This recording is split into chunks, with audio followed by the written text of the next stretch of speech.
Taste లో good, సిటీలో street food, నగర వాసులను ఉవ్విళ్లూరిస్తున్న వీధి తినుబండారాలు. పూర్తి వివరాలకు చదవండి రేపటి సాక్షి దినపత్రిక. తిరుమల లడ్డు వివాదంపై సుప్రీంకోర్టులో వాడివేడి విచారణ. సీఎం చంద్రబాబు వైఖరిపై అత్యున్నత న్యాయస్థానం ఆగ్రహం. ఆధారాలు ఉన్నాయా, సిట్ ఎందుకు వేశారని ప్రశ్నించిన సుప్రీంకోర్టు. చంద్రబాబు కోట్లాది భక్తుల విశ్వాసాలు దెబ్బతీశారు. వాస్తవాలు బయటకు రావాల్సిన అవసరం ఉందన్న భూమన కరుణాకర్ రెడ్డి.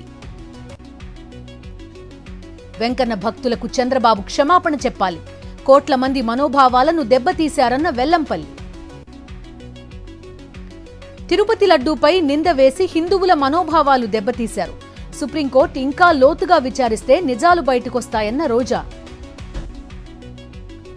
లడ్డూ వ్యవహారంలో సుప్రీం తీర్పుపై Prakash Raj tweet. Just asking అంటూ పోస్ట్ చేసిన సినీ నటుడు. లడ్డూ ప్రసాదంపై బాబు, పవన్ తప్పుడు స్టేట్మెంట్స్ ఇచ్చారు. హిందువులను మోసం చేసినందుకు పదవులకు రాజీనామా చేయాలని పీవీఎస్ శర్మ ట్వీట్. ఏపీలో కూటమి ప్రభుత్వం కుల మతాల మధ్య చిచ్చు పెడుతోంది. లడ్డూపై అపోహలు సృష్టించి బాబు, పవన్ ప్రజలను రెచ్చగొడుతున్నారని శైలజనాథ్ ఫైర్. పేద దళిత విద్యార్థికి బాసటగా నిలిచిన సుప్రీంకోర్టు ఫీజు చెల్లించలేక సీట్ కోల్పోయిన స్టూడెంట్ కి అడ్మిషన్ ఇవ్వాలని ఐఐటి ధన్బాద్ కు ఆదేశాలు. డబ్బుల్లేక ప్రతిభ వృధా కాకూడదన్న సీజేఐ ధర్మాసనం. మూసీ పరిధిలో సర్వేలతో హైడ్రాకు సంబంధం లేదు. ఎలాంటి కూల్చివేతలు చేపట్టడం లేదని రంగనాథ్ ట్వీట్. మూసీ ప్రక్షాళన అని బీఆర్ఎస్ మేనిఫెస్టోలో లేదా? ఇప్పుడెందుకు రాద్ధాంతం చేస్తోంది? వయనాడు పరిస్థితి హైదరాబాద్ కు రావద్దన్న మహేష్ గౌడ్. కూల్చాల్సి వస్తే ముందు హైడ్రా ఆఫీసే కూల్చాలి. బాధితులకు అండగా ఉంటామన్న కేటీఆర్.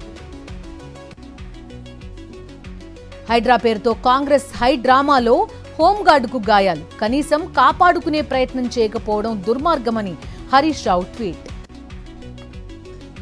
కృష్ణా జిల్లా ఉప్పులూరు వీఆర్ఓ ఆఫీస్ వద్ద వరద బాధితుల ఆందోళన. అప్లికేషన్ ఇచ్చినా నష్టపరిహారం అందలేదని ఆవేదన. వైద్యుడిపై దౌర్జన్యం చేసిన ఎమ్మెల్యే నానాజీని బర్తరఫ్ చేయాలి. కాకినాడ కలెక్టరేట్ వద్ద ఆందోళన చేపట్టిన దళిత సంఘాలు. మదనపల్లిలో రఘురామకృష్ణరాజు, నానాజీల దిష్టిబొమ్మలను దగ్ధం చేసిన బీఎస్పీ నేతలు.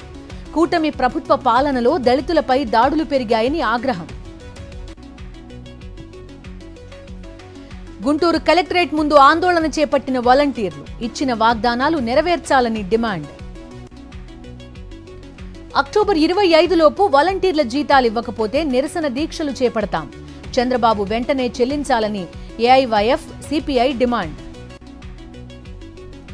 కేంద్ర రాష్ట్ర ప్రభుత్వాలు కాంట్రాక్ట్ ఉద్యోగులను మోసం చేస్తున్నాయి. పర్మనెంట్ చేయాలని గుంటూరు కలెక్టరేట్ వద్ద సిఐటియు ఆధ్వర్యంలో ఆందోళన. పార్వతీపురం ఐటీడీఏ పరిధిలోని గిరిజన గర్భిణీ స్త్రీల వసతి గృహాల సిబ్బందికి రాని వేతనాలు. బకాయిలు చెల్లించాలని కలెక్టర్ శోభితకు వినతి. సాలూరు మాజీ మున్సిపల్ చైర్మన్ నాగేశ్వరరావుకు తీవ్ర అనారోగ్యం. పరామర్శించిన MLC Botsa Satyanarayana. Thorrur MLA camp కార్యాలయంలో బతుకమ్మ సంబరాలు. మహిళలతో కలిసి బతుకమ్మ ఆడిన యశస్విని రెడ్డి.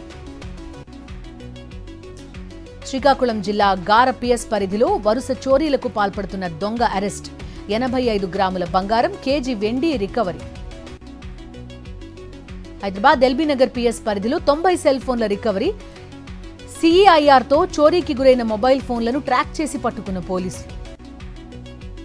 రాజస్థాన్ ఉదయ్పూర్లో హడలెత్తిస్తున్న చిరుత. 11 రోజుల్లో 7గురిని చంపేసిన బ్లాక్ ప్యాంథర్. చిరుతను బంధించేందుకు అటవీ శాఖ అధికారుల ఆపరేషన్. మహారాష్ట్రలో సీట్ల పంపకంపై రాజకీయ పార్టీల ఫోకస్. ముంబైలో భేటీ అయిన విపక్ష మహావికాస్ అఘాడీ నేతలు. అసెంబ్లీ ఎన్నికల స్థానాలు, సీఎం అభ్యర్థిత్వంపై చర్చ. మహారాష్ట్ర ప్రభుత్వం కీలక నిర్ణయం. ఆవుకు రాజమాత హోదా కల్పించిన షిండే సర్కార్. హర్యానాలో జోరుగా రాహుల్, ప్రియాంక ఎన్నికల ప్రచారం. అంబాలా నుంచి యమునానగర్ వరకు విజయ్ సంకల్ప్ యాత్ర.